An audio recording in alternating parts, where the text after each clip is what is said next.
सभी वाकिफ हैं। अमेरिका बिल्कुल। ने सदैव विश्व में ये जताने की कोशिश की है कि वो सर्वे सर्वा है, और हाँ। सभी राष्ट्र जो हैं उसके इशारों पर चलते हैं। और ये जो डोनाल्ड ट्रंप है, इनके बारे में तो पूरी तरीके से ये बात साबित हुई कि वो हर चीज में टांग अड़ाना उनको पसंद है, और टांग अड़ाने के लिए वो इसी तरह के टैरिफ का टेरर लाएंगे, कहीं कुछ लाएंगे। वो इस चीज से दबाव बनाने की लगातार कोशिश करते हैं। और अभी हमारे सम्मानित बंधु ने कहा है कि उनका टारगेट चीन है। लेकिन अब वो चीन पर जब उन्होंने टैरिफ लगाया, तो चीन ने पलटकर उन पर टैरिफ लगाया। हम्म। तो कहीं ना कहीं वो चीन के निशाने पर चीन को लेते हैं, और फिर वो चुनिंदा देशों को टारगेट करते हैं। मेरा मेरा ये सोचना है कि अगर उनको ऐसा लगता है कि कहीं पर श्रम जबरन कराया जा रहा है या मानवाधिकार का उल्लंघन हो रहा है, तो वो वहां सहयोग करें, तकनीकी रूप से साथ आए और एक पारदर्शी नीति बताएं, कुछ दोस्ताना व्यवहार तो दिखाएं। लेकिन लेकिन करना पड़ता है। ट्रंप ने समय समय पर अपनी सनक दिखाई है, और मुझे लगता है अभी चूंकि ये तो लागू नहीं हुआ है, हमारी विदेशी नीति पर बहुत काम हो रहे हैं, और मुझे लगता है इस पर कोई सार्थक बिंदु सामने जल्द आएगा। भारत की बढ़ती क्षमता और उसकी विश्व में एक अच्छी जो छवि है, उस बिल्कुल चीज से बिल्कुल। कहीं ना कहीं बार बार अमेरिका घबराता है। तो हम्म। मुझे लगता है ये घबराहट और बौखलाहट का एक फिर से उन्होंने अपना परिचय दिया है। और इसको जल्द ही भारत की सरकार अपने अच्छे विदेश नीति के माध्यम से इसको जल्द हल करेंगी। और मुझे लगता है कि जो एक व्यापार की जो एक सहूलियत है वो बरकरार रहेगी, ठीक है। और इससे कहीं संबंध खटास में ना पड़े, इस बात को भी ध्यान में रखा जाएगा। ठीक है। ठीक है मैम, जी। आती हूँ मैं आपके पास। अश्विनी सर, आपका रुख मैं करना चाहूंगी। सर देखिए, इंडिया ने तो आरोपों को नकार दिया। साफ तौर पर भारत की तरफ से यह संदेश गया है डोनाल्ड साहब को कि सेक्शन 301 301 के तहत इस कार्रवाई को अनुचित बताया भारत सरकार ने, और यह भी बताया कि यह दबाव बनाने की कोशिश है, थोपने की कोशिश है। तो ऐसा तो नहीं है कि हमारा देश जवाब नहीं दे रहा है सर। यहां पर साफ तौर पर आरोपों को नकार दिया भारत सरकार ने, और उद्योग व्यापार इस पर गहन जांच करने वाला है। इस पर आप बताइए कि आने वाले समय में कितना समय लग सकता है भारत सरकार को, क्योंकि ट्रंप को जवाब देना इस बाबत जरूरी है। टैरिफ तो थोप दिया उन्होंने हम पर।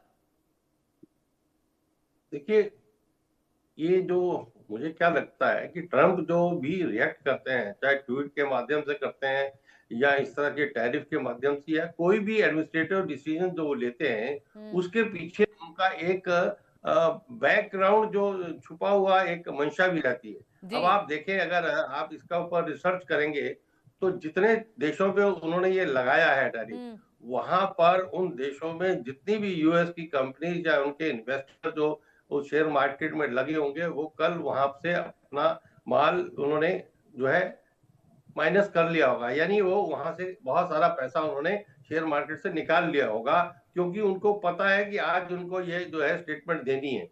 तो ये एक स्ट्रेटेजिकल मूव है उनका कि कुछ ना कुछ दिन के बाद वो पूरे विश्व की शेयर मार्केट को, अर्थव्यवस्थाओं को चौपट करने में उनका मकसद जो है, वो मुद्दे को रिजॉल्व करना नहीं है। जबरन जो लेबर है उस वो उनका टारगेट नहीं है।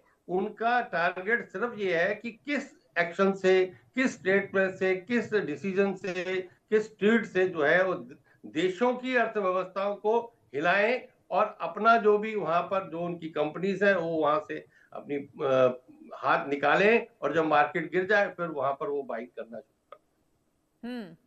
यानी कि यहां पर साफ तौर पर डील, दोस्ती, दबाव, आप कह सकते हैं कि पहले डील करते हैं, फिर दोस्ती करने की कोशिश करते हैं, फिर दबाव बना देते हैं, और सारे देश इस बात को समझते हैं। लेकिन सर, एक और जानकारी आपसे मैं चाहूंगी, कौन कौन से वो तमाम सेक्टर्स हैं जिस पर इसका आर्थिक दबाव बढ़ने वाला है? ऑलरेडी ये चल रहा है दबाव, अब क्या होगा और आगे 23? देखिए, सेक्टर क्या है, सेक्टर जो भी हम एक्सपोर्ट कर रहे हैं, जो जिस जिस सेक्टर में, उसके ऊपर वो उनका टैरिफ होगा।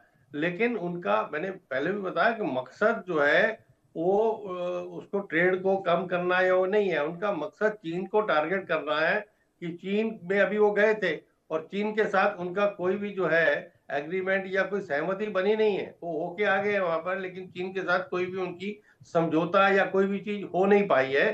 तो वो इस तरीके से, दूसरे तरीके से चीन को रोकने के लिए, ताकि चीन का जो सप्लाई चेन है वो बाकी देशों में इफेक्ट हो, उन्होंने ये जो है डिसीजन लिया है। इससे ज्यादा कुछ लगता नहीं है। और ये 1 महीने जुलाई की बात कर रहे हैं, जुलाई तक आप देखेंगे इसके अंदर यू टर्न आता हुआ देखेंगे, या कुछ और इसमें एक्शन होता हुआ दिखेगा। ठीक है।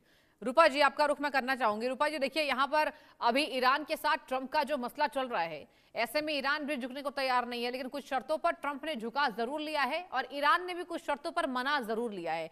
लेकिन ऐसे में क्या आपको लगता है कि अपनी भरपाई करने के लिए मिड टर्म इलेक्शंस हैं, सुप्रीम कोर्ट से रताड़ लगी है, लेकिन ये ट्रंप साहब हैं, सुप्रीम कोर्ट की भी नहीं सुनते, ऐसे में क्या आपको लगता है कि केवल भरपाई करने के लिए 54 देशों पर, मतलब पहले सर्च किया हुआ कहां कहां हम टैरिफ लगा सकते हैं, किस तरीके से व्यापार चल रहे हैं, और चाइना को भी इन्होंने लताड़ा है, चाइना की कपास के उद्योग को लेकर इन्होंने चीन को आंख दिखाई है और कहा है यही वजह है कि हम अतिरिक्त टैरिफ लगा रहे हैं। माफ कीजिएगा, क्या कहेंगी? जी जी, देखिए ये अपनी इमेज को बचाए रखने की ये एक कोशिश भी है उनकी। ये जो विश्व में युद्ध जो छिड़ा, उसमें स्थिति एक ऐसी आ गई कि अब ना ईरान अपने पैर खींच सकता है, ना अमेरिका अपने पैर खींच सकता है। एक अजीब जद्दोजहद में उसका खामियाजा पूरे विश्व ने भुगता, सारे देशों ने भुगता, और एक छीछा लेदर जैसी हुई उसमें अमेरिका पर प्रश्न बहुत उठे। तो अमेरिका को अपनी छवि, ट्रंप साहब को अपनी छवि की चिंता हुई और उन्होंने ये टैरिफ का एक टेरर दिखाना शुरू किया। इनकी राजनीति का मेन विषय टैरिफ रहा है। उनको मुझे लगता है इस पर महारत हासिल है, क्या है वो अब ये हमारे विशेषज्ञ इसको ज्यादा स्पष्ट बता पाएंगे। लेकिन भारत पर जब वो इस तरह के शिकंजे कसते हैं तो कहीं ना कहीं भारत, देखिए भारत के उद्योग का बहुत बड़ा निर्यातक देश है। भारत के उद्योग का अगर कोई भी क्षेत्र वो प्रभावित करना चाहते हैं तो इतना आसानी से प्रभावित नहीं कर पाएंगे। और मुझे लगता है कि द्विपक्षीय वार्ता के बाद कुछ ना कुछ अच्छे हल निकलेंगे। लेकिन इस दादागिरी से तो निजात पाना सभी चाहते हैं। ठीक है, और देखिए आप क्या होता है आगे। ठीक है मैम, ठीक है। अश्विनी सर देखिए, आपका मैं रुक करना चाहूंगी। देखिए एक तरफ द्विपक्षीय फ्रेमवर्क पर अमेरिका वर्सेस इंडिया बातचीत चल रही है और आपने देखा उसके सबकक्षी दिल्ली आए थे, यही वजह है कि आगे व्यापार को बढ़ाना चाहने के लिए। लेकिन क्या आपको लगता है कि इस टैरिफ बम के बाद भारत सरकार का क्या रवैया होगा, आपने जितना समझा है, और अभी जो तनाव चल रहा है, आप देखिए इकोनॉमिस्ट है, आप बेहतर ढंग से बता पाएंगे कि अभी जो स्थिति है उस पर भारत कैसे रिएक्ट कर सकता है, इस पर जानकारी दीजिए। देखिए आपने खुद ही बताया कि भारत की तरफ से आज रिएक्शन दे दिया गया है, और जो जब टेबल पर टॉक्स के लिए जाएंगे, जो एग्रीमेंट, जो टैरिफ का अपना जो ट्रेड डील साइन होनी है, उससे पहले भी जो और भी जो राउंड होंगे उसमें भारत अपनी स्थिति बता देगा। और भारत अपनी स्थिति इस बारे में बताएगा कि हमारे यहाँ पर भी कोई जबरन श्रम नहीं है, लोगों को इकट्ठा जबरदस्ती घेर के और उनसे कोई श्रम करवाया जाए, ऐसा नहीं है। भारत भी उनके टारगेट पर है, चाइना तो है ही है, भारत भी टारगेट पर है। सर भारत बिल्कुल टारगेट पे है सर। आप देखिए भारत पर उन्होंने अमेरिका वर्सेस ईरान युद्ध के बीच 3 बार टिप्पणी की, भारत सरकार को, यहां पर भारत सरकार पर टिप्पणी की। उसके बाद फिर उन्हें कुछ महसूस हुआ तो प्रधानमंत्री की तारीफ की। अभी मैं पिछले महीने की बात कर रही हूँ, कहा था मेरे बड़े अच्छे दोस्त हैं, बहुत जानकार हैं, पीएम मोदी को कह रहे थे। एक तरफ आपने भारत सरकार पर टिप्पणी की, भारत देश पर टिप्पणी की, दूसरे पल आपने पीएम मोदी की तारीफ की, और तीसरे पल आपने टैरिफ बम फोड़ा।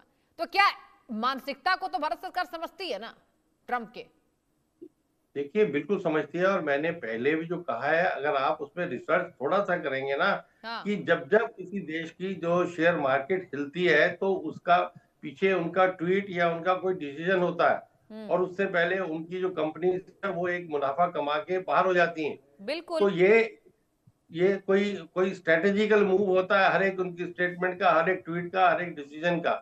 तो वही इसमें भी वही है। और जैसे चाइना के अंदर भाई, चाइना से जो एक्सपोर्ट होता है उसको वो रिस्ट्रिक्ट करना चाहते हैं, दूसरे देश उसको लगाम लगाए, वैसे ही भारत के भी जो एक्सपोर्ट है उसके ऊपर भी उनकी नजर है कि भाई, क्योंकि भारत भी एक बढ़ती हुई अर्थव्यवस्था है, और इस समय विश्व की ऐसी अर्थव्यवस्था है कि जिसकी ग्रोथ इंटरनेशनली एजेंसीज भी कर रहे हैं।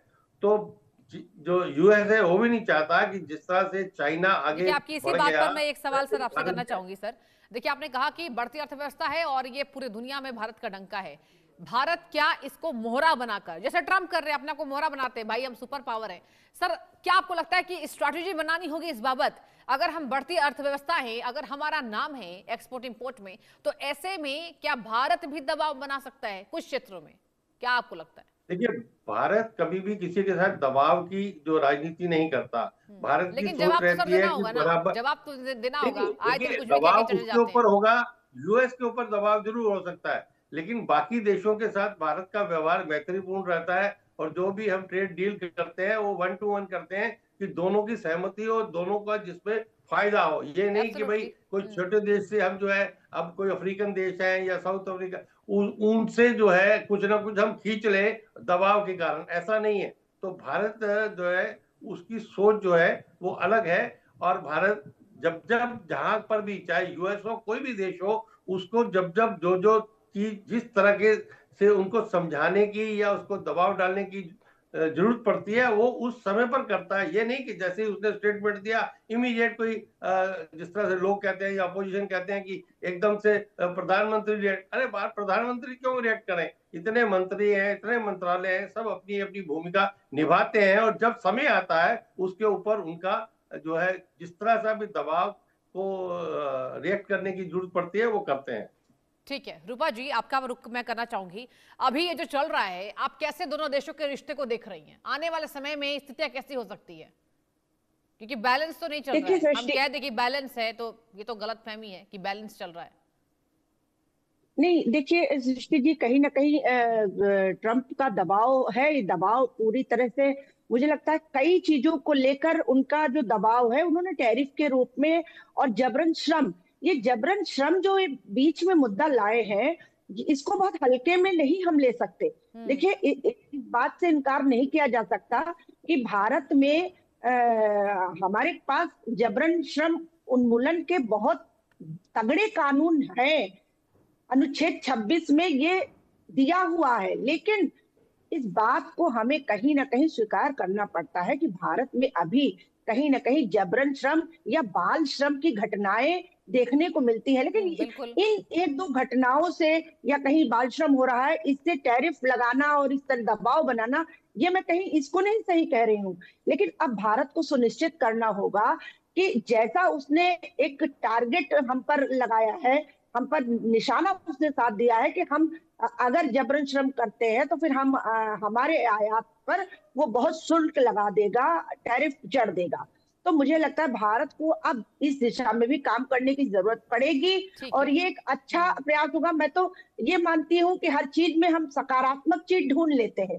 तो अगर अमेरिका ने हम पर इस तरह निशाना साधने की कोशिश की है, अन्य राष्ट्रों के साथ साथ हम पर भी, तो हम इन चीजों को भी अब गहराई से देखें और इनसे मुक्ति भी पाएं, क्योंकि ये कहीं ना कहीं मौजूद है। हम वैश्विक स्तर पर तो नकार सकते हैं, लेकिन भारत में अंदर अंदर खाने में अभी कहीं ना कहीं इस चीज की मौजूदगी है। ठीक है मैम। रूपा जी, अश्विनी जी, आप दोनों का बहुत शुक्रिया। तमाम जानकारी, तमाम अपनी जानकारी दर्शकों तक साझा करने के लिए। इस बाबत अब देखने वाली बात हो कि भारत सरकार ने इस कार्रवाई को गलत बताया है। यहां चलिए रुके।